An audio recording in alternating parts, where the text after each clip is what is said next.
O Flamengo estreia no Campeonato Carioca atropelando. Claro, não é um parâmetro, porque esses jogos são testes, né, Maurício? Pro Flamengo, o Campeonato Carioca é teste, é pré-temporada por enquanto. Mas já deu para notar que o Tite está começando a preparar o time, testando algumas coisas novas ali. Eu pude notar algumas mudanças, algumas nuances ali do trabalho do Tite, que tá se adaptando ainda.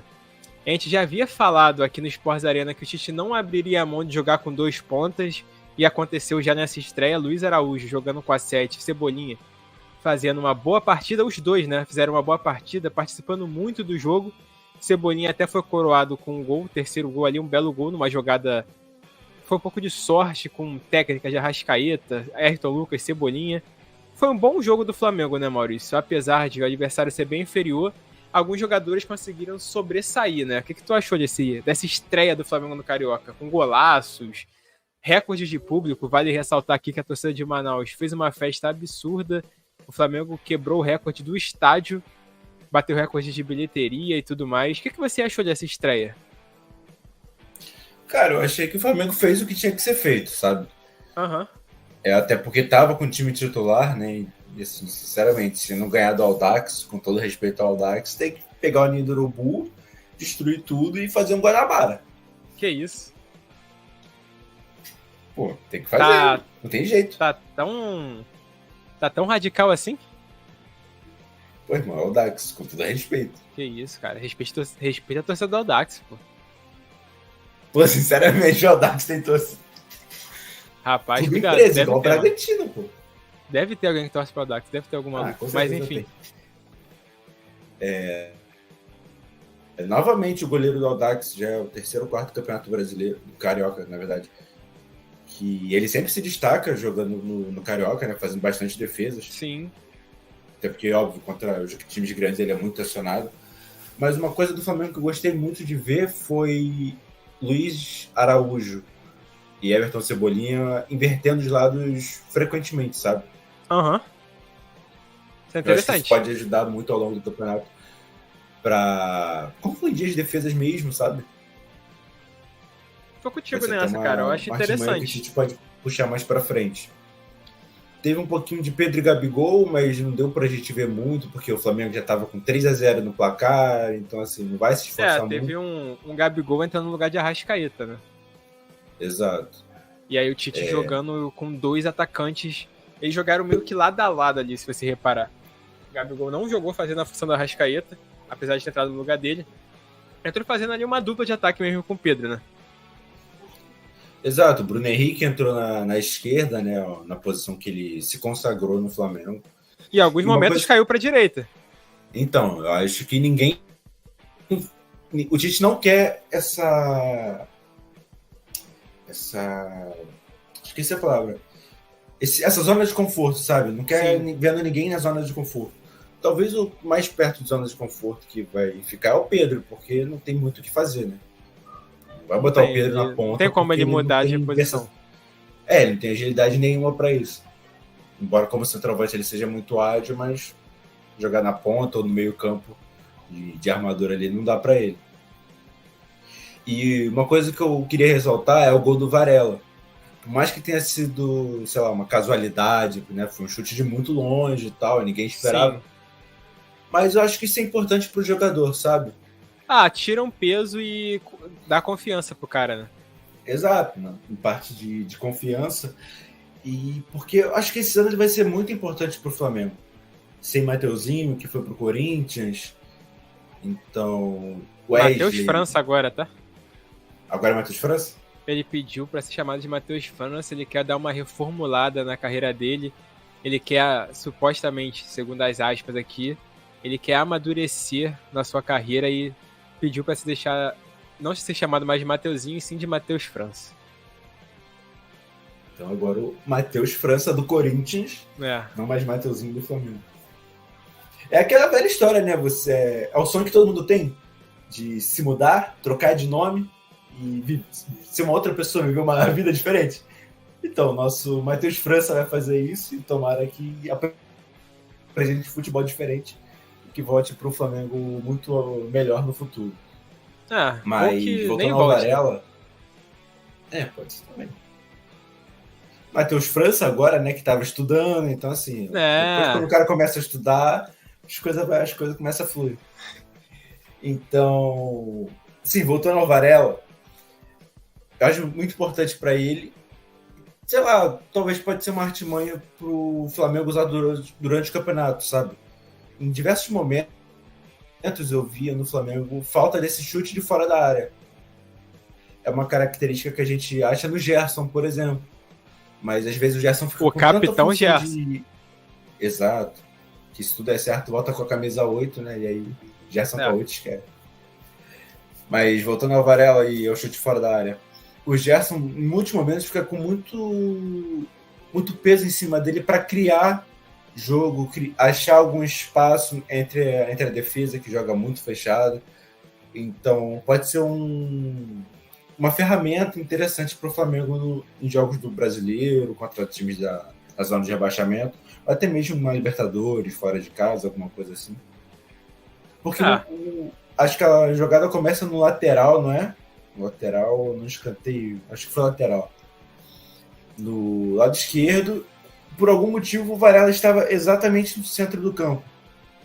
E ali pega o goleiro desprevenido e tal, porque é uma jogada que ninguém espera que o Varela esteja ali, sabe?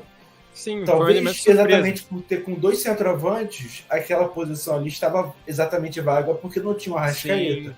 Sim. Pode ser uma variação tática interessante que o Flamengo vai apresentar durante o ano. Não, perfeito. E ó, o Lucão comentou aqui, Maurício, Gabriel Barbosa, o Gabigol, está louro, só falta o gol. Tentou ali, mas... Quase roubou o gol do Varela, né? Ainda não tá com a pontaria muito calibrada. E aí, ó, o Arthur Xavier. Sobre o Mateuzinho. Nome novo, vida nova e futebol velho. Essa aí. Cara, Arthur Xavier, sempre com seus comentários aqui me fazendo rir muito. E aí o Lucas Almeida falou o seguinte: Gerson tem se aproximado bastante do Cebolinha e caindo pelo lado esquerdo com o Tite. Eu acho que com o Tite o Gerson vai participar de muitas jogadas em muitos lugares do campo, Lucão. Acho que a gente vai ver muito Gerson bem solto mesmo. Concorda, Maurício? Concordo, eu acho isso positivo, né? Sim, porque muito o positivo. Cebolinha, desde quando na seleção com o Tite, o Cebolinha sempre foi muito confiante. Teve até uma entrevista do Advíncula, eu acho, que ele fala na Copa América, quando ele joga contra o Brasil, ele fica marcando o Cebolinha. E ele fala que ele sai destruído depois do jogo, sabe? Tipo, ele fala, cara, como é que esse cara não tá jogando no Barcelona? Sabe? Porque o Cebolinha com o Tite, de fato, destruía muito. Tanto que foi pro Benfica, né? E jogou bem ontem. Exato. E jogou bem no Campeonato Brasileiro já. Era uma das principais armas do Flamengo na corrida pelo título. Mas eu acho que essa ligação pode ser muito benéfica, sabe? Porque o Tite parece ser um cara que gosta muito do Gerson, né? Até convocou ele para a seleção em alguns momentos. Na época a gente não gostava, porque a gente perdeu um dos principais jogadores do Flamengo. Mas agora a gente tem essa parceria, digamos, do nosso lado. E eu acho que tem tudo para dar certo. Não, tomara. E aí o Lucão falou, Gerson Coringa de volta. Vamos ver. O Vapo Coringa do Flamengo, o Joker. Mas olha só, Maurício, você falou muito aí desse lado esquerdo. O Flamengo está na Europa, né? A diretoria do Flamengo tá rolando aquele tour, o famoso tour. A diretoria busca reforços na Europa, como acontece em todos esses anos aí. Marcos Braz e Spindel vão à Europa atrás de reforços. E o Flamengo está muito perto de fechar com o Matias Vinha da Roma. Trago essa informação aqui para vocês. Aparentemente o Flamengo e a Roma chegaram a um acordo de mais ou menos ali entre 6 e 10 milhões de euros. Acho que o Flamengo vai tentar manter nesse valor no máximo de 8, 9 milhões de euros. Não sabemos ainda do valor exato dessa transação, mas que está tudo encaminhado para dar certo o jogador reforçar o Flamengo, que eu acho que é uma ótima contratação. Beleza, o Flamengo tem o Ayrton Lucas, que é um dos melhores laterais esquerdos do país, só que eu acho que às vezes falta um pouco de técnica nele. Beleza, que ele compensa com a vontade, mas eu acho que o Vinha é um lateral mais completo, mais robusto ali, que nas mãos do Tite, eu acho que encaixa melhor no esquema do time. Eu não sei se eu vou estar enganado daqui a um tempo, mas eu acho que o Vinha chega para ser titular do Flamengo. O que tu acha, Maurício? Cara, eu concordo com você. Eu acredito que o Vinha seja mais jogador do que o Ayrton Lucas. E esse rodízio, porque de fato não vai ser um rodízio, né? Mas quando o Vinha não estiver disponível, até mesmo para descansar, eu acho que vai beneficiar o Ayrton Lucas. Na própria Copa América, né? Exato, tem a própria Copa América. E vai ser até benéfico para o Ayrton Lucas, porque o Ayrton Lucas sempre foi um lateral muito ofensivo. Só que conforme a carga de jogos vai avançando durante o ano, ele não tem tempo de recuperação necessário. E, bom, talvez ele não consiga render o ideal dele, sabe? Tanto que ano passado, por exemplo, durante o período deplorável, digamos, de Vitor Pereira no Flamengo, ele era o principal jogador do time, porque ele era muito ofensivo.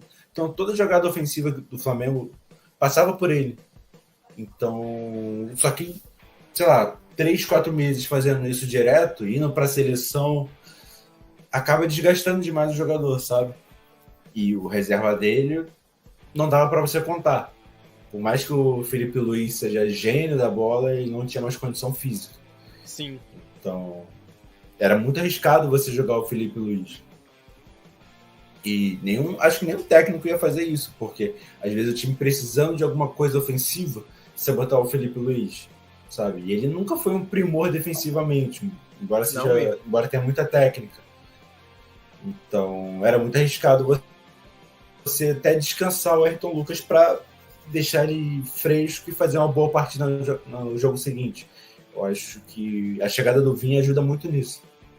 Não, perfeito. E pra gente fechar aqui de Flamengo, vale ressaltar que domingo o Flamengo também entrará em campo em dose dupla, assim como o Vasco hoje. No mesmo dia, com o time principal, o Flamengo vai estar na pré-temporada nos Estados Unidos, vai encarar o Philadelphia Union às 16 horas e às 6h10, a galera da base aqui, o time alternativo no Flamengo,